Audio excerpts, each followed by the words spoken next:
कश्मीरन सां भारत जे ज़ुल्म जबर ॾाढ खे 350 ॾींहं खां वधीक अरसो गुज़रियो आहे।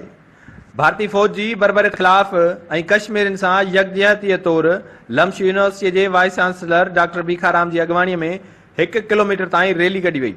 रैली में लम्श यूनिवर्सिटीअ जे डॉक्टरनि, ऑफिसरनि, प्रोफेसरनि ऐं यूनियन अॻवाननि वॾे अंग में शिरकत करे भारतीय फ़ौज ऐं भारतीय वज़ीर आज़म मोदी ख़िलाफ़ नारेबाज़ी कई। असां हिन 350 ॾींहं कंहिं ते ज़ुल्म करणु इहो इंतहाई नाक़ाबिले बर्दाश्त आहे। हू इंसानियत जे कंहिं बि किताब में कोन लिखियलु आहे।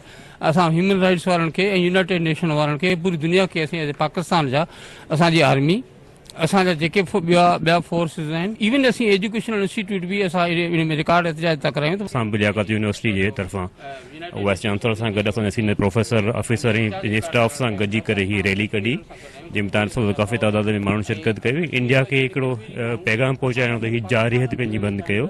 कश्मीरनि सां जेका इंडिया जी ज़्यादती ऐं ज़ुल्म आहे, उते जेका बर्बरियत हले थी, असां उनजी खुलम खुला मुखालफ़त कयूं था।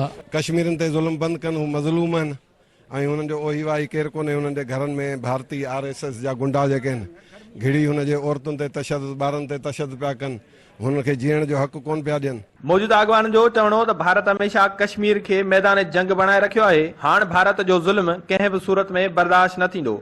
असां हर घड़ी कश्मीरी भाइरनि सां कुल्लो कुल्ले में मिलाए बीठल रहंदासूं। कैमरामैन फिरोज़ बलोच सां गॾु मीर मुर्तज़ा नोआणी, सिंध TV न्यूज़, जामशोरो।